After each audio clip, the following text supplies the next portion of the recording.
창세기 38장 1절부터 30절 같이 읽겠습니다. 그 후에 유다가 자기 형제들로부터 떠나 내려가서 아둘람 사람 히라와 가까이 하니라.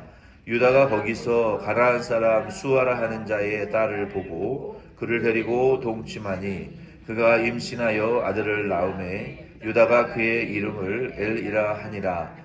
그가 다시 임신하여 아들을 낳고 그의 이름을 오난이라 하고 그가 또 다시 아들을 낳고 그의 이름을 셀라라 하니라. 그가 셀라를 낳을 때에 유다는 거십에 있었더라. 유다가 장자 엘을 위하여 아내를 데려오니 그의 이름은 다말이더라. 유다의 장자 엘이 여호와가 보시기에 악함으로 여호와께서 그를 죽이신지라. 유다가 오난에게 이르되 내 형수에게로 들어가서 남편의 아우된 본분을 행하여 내 형을 위하여 씨가 있게 하라. 오난이 그 씨가 자기 것이 되지 않을 줄 알므로 형수에게 들어갔을 때에 그의 형에게 씨를 주지 아니하려고 땅에 설정하매 그 일이 여호와가 보시기에 악함으로 여호와께서 그도 죽이시니 유다가 그의 며느리 다말에게 이르되 수절하고 내 아버지 집에 있어 내 아들 셀라가 장성하기를 기다리라 하니 셀라도 그 형제들같이 죽을까 염려함이라. 다말이 가서 그의 아버지 집에 있으니라. 얼마 후에 유다의 아나의 수아의 딸이 죽은지라. 유다가 위로를 받은 후에 그의 친구 아둘람 사람 히라와 함께 딥나로 올라가서 자기의 양털 깎는 자에게 이르렀더니 어떤 사람이 다말에게 말하되 내 시아버지가 자기의 양털을 깎으려고 딥나에 올라왔다 한지라. 그가 그 과부의 의복을 벗고 노을로 얼굴을 가리고 몸을 휩싸고 딥나 길 곁 에나임 문에 앉으니 이는 셀라가 장성함을 보았어도 자기를 그의 아내로 주지 아니함으로 말미암으니라. 그가 얼굴을 가리었으므로 유다가 그를 보고 창녀로 여겨 길 곁으로 그에게 나아가 이르되 청하건대 나로 내게 들어가게 하라 하니 그의 며느리인 줄을 알지 못하였음이라. 그가 이르되 당신이 무엇을 주고 내게 들어오려느냐. 유다가 이르되 내가 내 떼에서 염소 새끼를 주리라. 그가 이르되 당신이 그것을 줄 때까지 담보물을 주겠느냐. 유다가 이르되 무슨 담보물을 내게 주랴. 그가 이르되 당신의 도장과 그 끈과 당신의 손에 있는 지팡이로 하라. 유다가 그것을 그에게 주고 그에게로 들어갔더니 그가 유다로 말미암아 임신하였더라. 그가 일어나 떠나가서 그 노울을 벗고 과부의 의복을 도로 입으니라. 유다가 그 친구 아들람 사람 손에 부탁하여 염소 새끼를 보내고 그 여인의 손에서 담보물을 찾으려 하였으나 그가 그 여인을 찾지 못한지라. 그가 그곳 사람에게 물어 이르되 길 곁 에나임에 있는 어떤 창녀가 어디 있느냐. 그들이 이르되 여기는 창녀가 없느니라.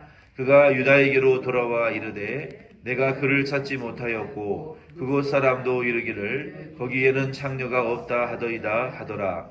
유다가 이르되 그로 그것을 가지게 두라. 우리가 부끄러움을 당할까 하노라.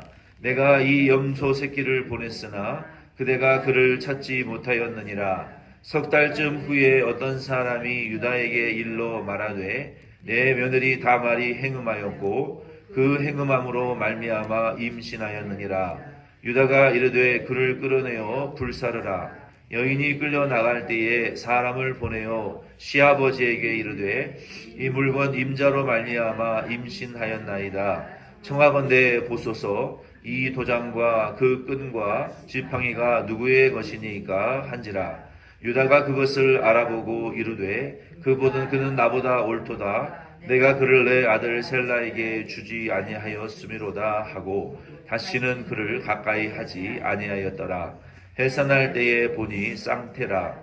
해산할 때에 손이 나오는지라. 산파가 이르되 이는 먼저 나온 자라 하고 홍색 실을 가져다가 그 손에 메었더니 그 손을 도로 들이며 그 아우가 나오는지라. 산파가 이르되 내가 어찌하여 터뜨리고 나오느냐 하였으므로 그 이름을 베레스라 불렀고 그의 형 곧 손에 홍색실 있는 자가 뒤에 나오니 그의 이름을 세라라 불렀더라.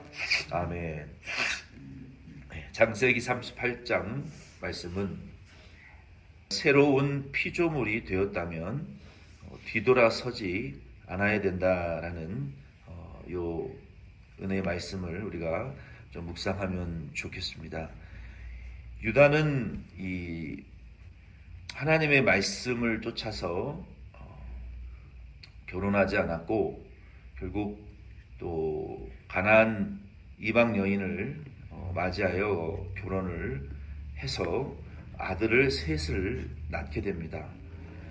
37장 말씀에 보면은 요셉이 지금 애굽에 팔려가서 야곱은 아들이 죽은 줄로 알았지만 이제 요셉은 잠깐 이제 등장하지 않고 야곱의 다른 아들들이 이 족장들이 어떠한 삶을 살아가느냐에 대한 말씀이 38장에 기록이 되어 있는데 요셉이 없는 동안 야곱의 아들들에게는 무슨 일이 일어났을까요? 요셉이 애굽에 팔려간 이후에 아마 형제들은 좀 뿔뿔이 흩어진 것 같아요. 특히 본문은 이제 유다에 대하여 집중을 하고 있는데 유다는 이방 여자를 아내로 맞이했고 또 유다의 아들, 첫째 아들 장자가 이제 엘인데 아버지가 한 행동을 그대로 본받아서 역시 가나안 여자를 다말이라는 여자와 결혼을 하게 됩니다. 그런데 이 유다의 첫째 아들 엘이 본문에는 특정지어지지 않았지만 여호와 보시기에 행위가 악했다. 그래서 하나님 그를 죽이셨다라고 기록했어요. 그 이후로 이 결혼하여 이제 과부로 남게 된 다말이 아이가 없이 남편이 죽었기 때문에 유다는 고대 사회에는 이 형사취수, 그러니까 형사취수, 형의 아내를 동생이 취하는 이러한 법이 결혼의 제도가 교대에는 존재했습니다.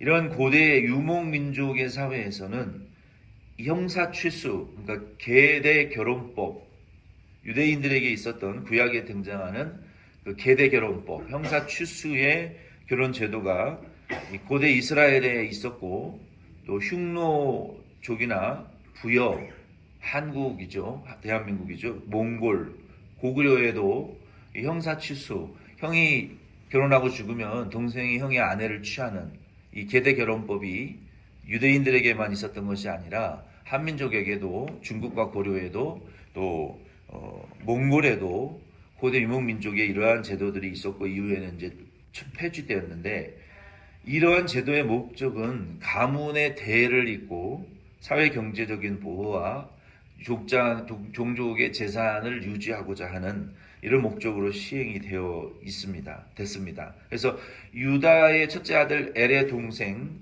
이 오난이 형수를 취했는데 하나님 보시기에 악했어요. 그 씨가 태어나지 못하도록 땅에 설정함으로 하나님 보시기에 그것이 악한 행위였어요. 그래서 그도 결국은 하나님에 의해서 죽었는데 이 유다의 가문에 이러한 일들이 일어났습니다. 왜 그러면 엘의 이러한 행동이 하나님 보시기에 악했을까요? 하나님이 지금 계속해서 창세기에 아브라함, 이삭, 야곱, 요셉 그리고 유다를 통해서 하나님이 후손에 대한 약속을 지금 주시기로 약속을 하셨고 그들을 통해 후손이 태어나야 그리고 결국 예수 그리스도의 육체를 입고 오시는 조상들이 태어나게 되는데 그 약속을 유다는 알고도 가나안 여자와 결혼을 한 것이 하나님 앞에 잘못됐고 그리고 그의 아들들도 가나안 여자와 결혼을 했는데 하나님 보시기에 그 씨의 후손을 주시겠다 하는 그 약속에 대한 말씀을 그렇게 중요하게 여기지 않았던 것 같아요. 그래서 하나님 보시기에 악했다는 것은 하나님이 후손을 통해서 천하 만민이 구원 얻는 그리스도를 보내주시겠다 하는 약속에 대한 그 중요성을 인식하지 못하고 그 약속 중심으로 이제 살지 않았다는 것입니다. 이 모든 과정을 지켜보았던 유다가 첫째 아들도 죽고 둘째 아들도 죽고 이제는 남은 것은 그의 아내와 며느리 다말 그리고 어린 셋째 아들밖에 없었단 말이에요. 셀라라는. 그래서 셋째 아들이 또 죽을까봐 걱정을 해서 유다는 물론 어리기도 했지만 다말과의 둘째가 죽었으니까 이제 셋째 아들이 형사 취수로 결혼을 시켜줘야 되는 것이 마땅한 거예요. 그러나 유다는 이 셋째 아들 셀라가 어리다는 핑계로 너는 수전하고 너의 친정으로 돌아가라 하고 거의 쫓아내다시피 돌려보내버립니다. 그리고 나중에 셀라가 장성을 하면 결혼을 시켜줄 테니까 또 스스로 독립할 수도 없을 만큼의 그 올무를 씌워놓은 거예요. 옴짝달싹 할 수 없는 상태로 만들어 놓고 셋째 아들을 주지도 않고 결혼시켜주지도 않는 유다의 이 불의한 행동이 도덕적으로도 잘못됐지만 하나님의 내 후손을 통해서 구원자를 보내주시겠다 하신 그 약속을 이루는 데에도 매우 신실하지 못했던 유다였던 거예요. 그것이 하나님 보시기에 악한 죄였던 거예요. 그래서 12절 26절 말씀해 보면은 이제 다말이 좀 기괴한 행동을 하게 됩니다. 다말이 유다로 인하여 시아버지와 동침하고 잉태하게 되는데 유다는 하나님 앞에 신실함이 없었어요. 이 상황에서 유다가 해야 될 것은 하나님의 그 약속이 이루어지게 하기 위하여 다말과 셋째 아들을 결혼을 시켜주든가 어떤 조치를 취해 줘야 되는데 유다는 그러한 조치를 전혀 취하지 않았어요. 그래서 하나님의 언약에 불성실한 태도를 보였어요. 이때에 다말이 기괴한 행동을 합니다. 다말이 한 행동은 용납될 수 없는 행동인 것은 맞아요. 다말은 자녀도 못 낳죠. 남편도 죽고 형사 취소했던 둘째 아들도 죽어버렸어요. 그리고 셋째 아들을 결혼시켜 주기를 바랬지만 유다가 결혼시켜 주지도 않고 그리고 법적으로 이 손해배상금도 주지 않고 내쫓다시피 친정집으로 쫓아버린 거예요. 그래서 정말 억울한 그러한 상황에 다말이 처해 있었습니다. 그리고 그가 과부의 옷을 입고 지냈다라는 것은 유다의 셋째 아들이 장성하면 주겠다라는 그 약속에 묶여 있었다라는 것을 우리가 알 수 있는 거예요. 그러한 상태로 시간이 좀 이제 지났는데 얼마 있다가 유다의 아내도 죽게 됩니다. 이유는 모르겠어요. 죽어요. 그러면 결국 유다 혼자 남고 이제 여자가 없어요. 그리고 셋째 아들 엘이 이제 장성했음에도 불구하고 유다는 다말과 결혼시켜주지 않고 다말은 다말대로 고통을 당하면서 과부로 살아가고 있고 유다의 가정은 이렇게 힘든 시간들을 보내고 있었어요. 그런데 유다가 얼마 이후에 그 친구네 집에 친구와 함께 어울리면서 그 양털을 깎은 이후에 길거리에 이제 서 있는 창녀로 위장을 하고 서 있는 유다가 며느리인 줄 모르고 그녀에게 들어가서 보상을 주고 담보물을 맡깁니다. 그 담보물로 다말이 받아낸 것은 당신의 손에 있는 그 도장. 그 당시에 이 도장은 그 끄트머리에 구멍을 뚫어가지고 이게 끈을 맸어요. 끈을 매서 목에다가 묶고 다녔습니다. 그 당시에 도장은. 지금의 그 신분증과 같은 것이죠. 그리고 집하기에는 자신들이 좋아하는 특별한 그 자기만이 알아볼 수 있는 문양을 새겨 놓았었어요. 지팡이에. 그러니까 자기 지팡이와 도장은 거기에 이름이 쓰여져 있고 특별한 문양을 새겨 놓았기 때문에 누가 봐도 자신은 자기께라는 것을 알 수가 있는 그런 신분증이었거든요. 그래서 다말이 당신이 나와 동침한 대가로 신분을 숙이고 이 창녀와 같이 위장하여 유다가 들어왔을 때 이 당신이 나한테 그 보상을 주기 전에 당신의 손에 있는 지팡이와 당신이 목에 걸고 다니는 도장을 나에게 주십시오. 담보물로. 그걸 받아가지고 집으로 돌아가서 다시 이전의 과부의 옷을 갈아입고 아무 일이 없었다는 듯이 지냈단 말이에요. 근데 얼마 지나서 다말에게 임신된 것이 드러났어요. 그래서 주변 사람들에게 알려졌고 결국 유다에게까지도 그 소식이 전달되어져서 유다가 그 며느리 다말을 끌어내요 화형을 시키겠다고 난리 법석을 이제 하고 있었어요.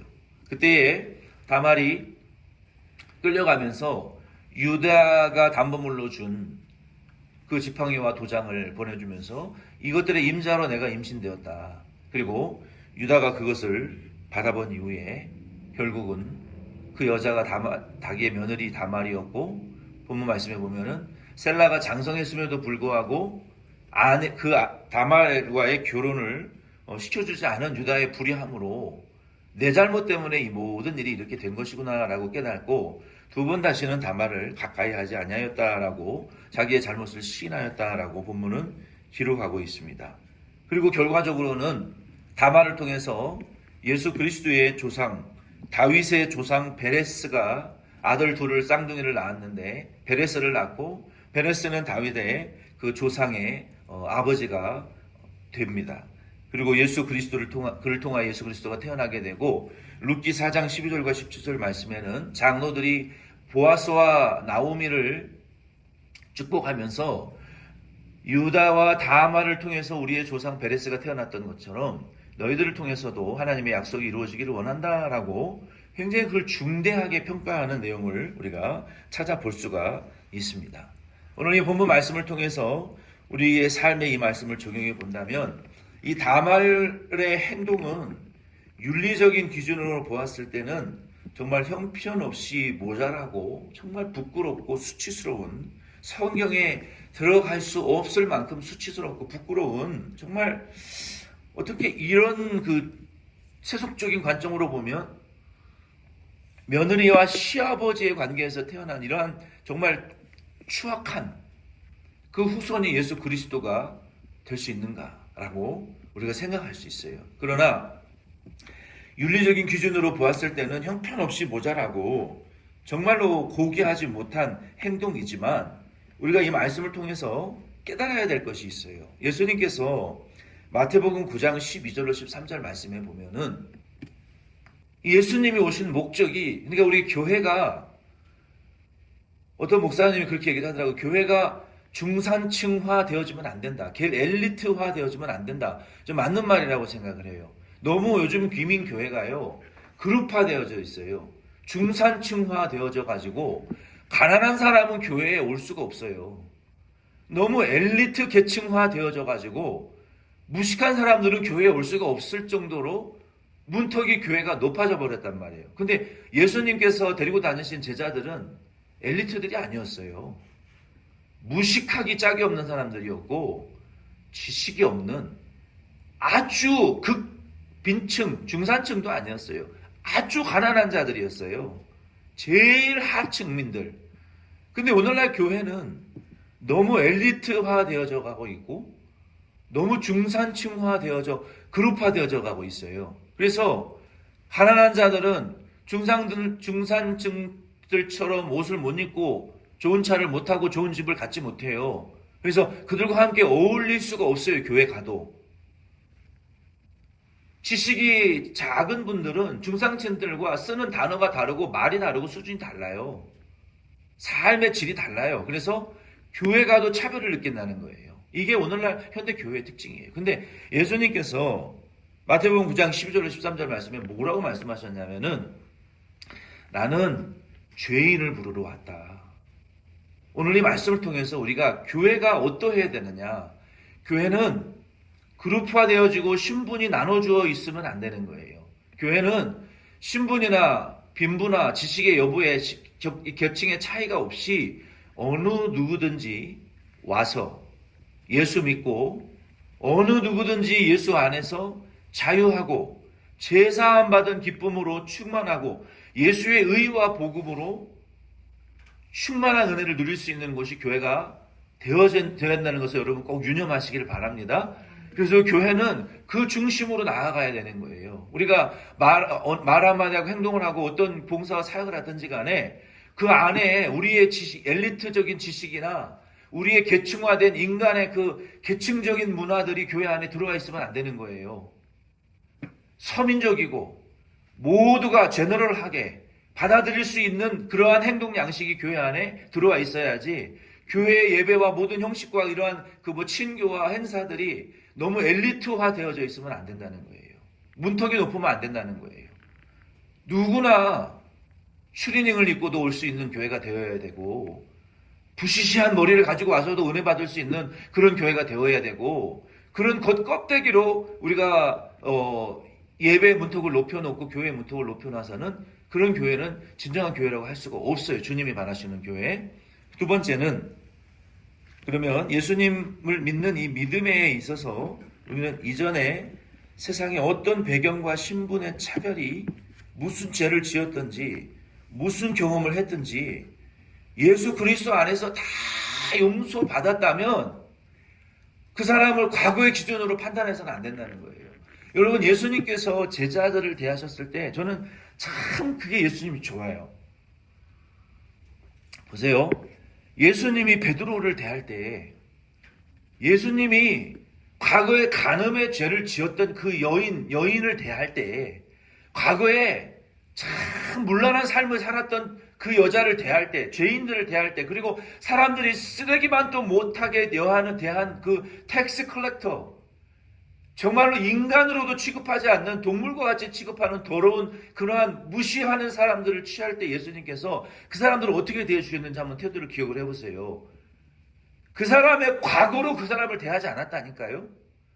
그 사람의 과거에 어떤 그 난잡한 경험을 했다고 그것을 가지고 너 전에 그런 여자였지, 전에 그런 남자였지, 네가 과거에 어떻게 살았는지 내가 알아. 예수님 그런 식으로 대하지 않았다고요. 근데 오늘날 목사요, 사모요, 장로요, 권사요, 집사요, 오래 믿은 성도라고 해도 어떤 사람을 대할 때 그런 관점을 가지고 그 사람을 많이 대한다니까요. 복음적이지 않다고요, 그게. 너 과거에 이런 짓 했지. 너 과거에 어떻게 살았는지 내가 알아. 너 같은 사람은 교회 나오면 안 돼.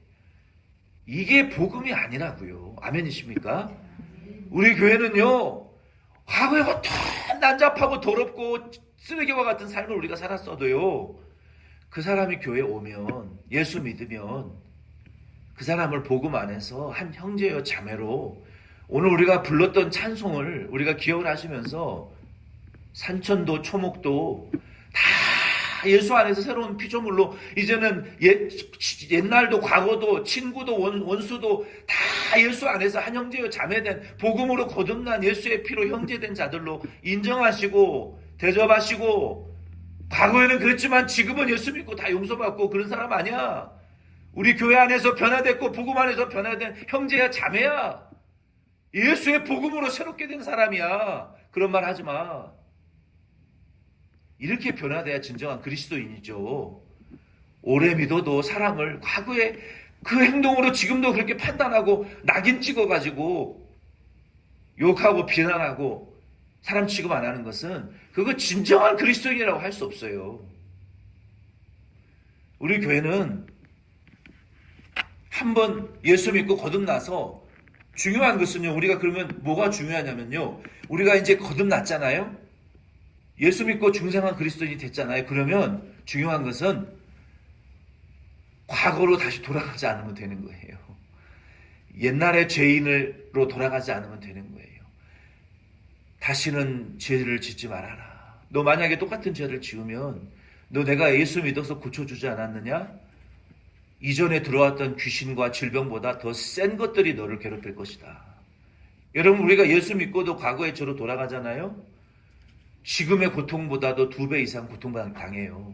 지금 우리 안에 들어와 있는 귀신과 악한 세력보다도 쫓김을 받았던 귀신의 세력보다도 더 강한 세력이 우리 안에 들어온다고요. 그것은 영적으로 맞아요. 왜냐하면 여러분, 감기는요, 평생에 똑같은 감기는 안 걸린다잖아요. 왜? 한 번 걸렸던 감기는 내성이 생겨가지고 똑같은 감기 바이러스는 이겨낸다는 거예요. 더 독한 감기가 들어온다는 거예요. 바이러스도 마찬가지고 우리의 귀신과 악한 영들도 마찬가지예요. 한 번 예수 믿고 쫓김받은 귀신은 우리가 그 똑같은 귀신은 안 들어와요. 똑같은 정도로 들어오지 않고 그거보다 더 센 귀신, 그거보다 더 센 악의 영들이 들어와서 우리를 장악한다고요. 그래서 예수님이 다시는 같은 죄를 짓지 말라. 죄 지었던 옛날에 병든 자리로 돌아가지 말아라, 버려라. 그것만 하면 되는 거예요. 우리는 예수 안에서 새로운 피조물이 됐으면 no turning back. 다시 결코 나는 주님 뜻대로 살고 뒤돌아서지 않으리라. 뒤돌아서지 않으면 되는 거예요. 그리고 우리는 그러한 복음 안에서 새롭게 된 새로운 피조물 된 사람이라는 것을 저희들이 알고 그렇게 모든 사람들을 우리는 대해야 되는 거예요. 많은 사람들이 교회를 이러한 가식적인 사람들을 욕하는 이유가 뭡니까? 요즘도 보세요. 유명한 정치인들 잘못을 했잖아요. 죄를 지었어요. 국민 앞에 죄를 지었어요. 그러면 국민적인 사죄와 형벌을 받고 예수님이 나를 용서해 주셨습니다라고 해야 용서가 되는 거지. 국민을 기만하고 국가를 기만해 놓고서 감옥에 들어가서 아무도 용서 안 했는데 나 예수님 만났어. 용서받고 새 사람 됐어. 성경 읽고 기도만 해. 그게 용서가 되어지냔 말이에요. 그게 얼마나 예수의 이름에 똥치라는 말이에요. 그게. 여러분 사도 바울을 보세요. 사도 바울이 내가 예수를 핍박했고 그리스도인들을 다 많이 죽였다. 그리고 어느 날 갑자기 사람들 앞에 나 예수님 만나서 새 사람 됐고 주의 종 됐으니까 나는 용서받았으니까 너희들 따위가 나 용서할 필요 없어. 그렇게 복음 전했습니까? 아니에요. 바울이 아라비아 광야에 가서 철저하게 회개를 했어요. 그리고 예수님 만났고 그가 복음 전하면서 유대인들 앞에서 사죄했고 이방인들 앞에서 사죄했고 내가 그리스도를 죽인 만큼 나는 교회를 세웠고 그리스도인들을 핍박한 만큼 이방인들에게 나는 복음 전하고 결혼도 안 하고 자식도 없고 평생의 독신으로 하나님 앞에 헌신하면서 하나님 앞에 피눈물을 흘리면서 회개했고 내가 이렇게 예수를 핍박했기 때문에 내가 이렇게 고난을 당하고 나는 누릴 수 있지만 안 누린다. 예수 위해서 나는 모든 것을 희생하고 투자하고 다 자기를 부인하고 나는 예수를 위해서 산다. 그러니까 사람들이 당신은 참 사도요. 당신은 참 예수의 종이요라고 인정하는 거 아닙니까? 오늘날 저와 여러분도 예수 믿고 진짜 거듭난 사람이 되었다면 사람들 앞에 잘못했다고 무릎 꿇으셔야 돼요. 사람들 앞에 용서를 구하고 사죄하고 용서를 받고 그리고 평생에 용서받은 자답게 주의 종답게 그리스도인답게 사람들이 당신 진정으로 예수 안에서 용서받은 자네. 당신 진정으로 예수 안에 용서받은 그리스도인들처럼 살아가는 자네. 이렇게 우리가 살 때 그리고 다시 옛날의 죄로 돌아가지 않고 노 터닝 백 다시 옛날에 예수 믿기 전에 이전의 죄인의 삶의 말과 언행과 죄를 짓지 않을 때 옆에 주변 사람들이 볼 때 저 사람 진짜 예수 믿고 변화됐네. 저 사람 진짜 예수 믿는 사람이네. 예수님이 진짜 있는 거네. 이렇게 인정되어지고 전도되어지고 예수께로 자동으로 인도함 받게 되는 거 아니겠습니까? 다른 종교는 가짜고 기독교가 진짜야. 조교의 성도들이 진짜야. 이렇게 전도가 되는 것이지. 그 사람들의 입에 칭찬이 나오는 것이지.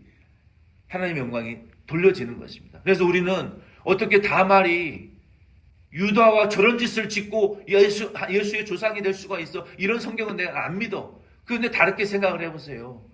예수 그리스도는 의롭다고 구원받는 것도 아니고 불의한 죄를 지었다고 구원받는 거 아니에요. 야곱이 에서를 속여먹은 죄나 다말이 유다를 속인 거나 다윗이 밧세바의 아내를 취한 것이나 다 거기에요. 도덕적으로 의롭다고 구원받는 거 아닙니다. 도덕적으로 불의하다고 우리가 예수님으로 구원 못 받는 거 아니에요. 우리는 의로워도 예수 믿어야 구원받고 불의해도 예수 믿어야 구원받는 거예요. 우리는 그 개념을 잘 가지고 결국은 유다가 다말이 예수 그리스도의 이방인으로서 여호와 하나님에 대한 그 간절한 열망 때문에 야곱과 같이 사람을 속이는 잘못된 선택을 하기는 했지만 그녀 안에 있었던 믿음은 진정한 것이었어요. 우리도 그러므로 모습으로 사람을 판단하고 과거에 어떠했으니 지금도 이러하리라 라고 그 사람을 짓밟지 말고 우리는 사람을 겉만 보지 말고 예수 안에서 우리가 자신이 새로운 피조물이 되었다면 다른 분들도 예수 안에서 새로운 피조물 됐다라고 믿고 과거로 노 터닝백만 하지 않으면 우리는 그 사람을 그리스도의 형제와 자매로 존귀하게 대접하고 우리는 복음으로 새로운 피조물 된 그리스도인의 삶을 계속 살아가실 수 있는 오늘 아침 되시길 예수 이름으로 축원드립니다. 아멘.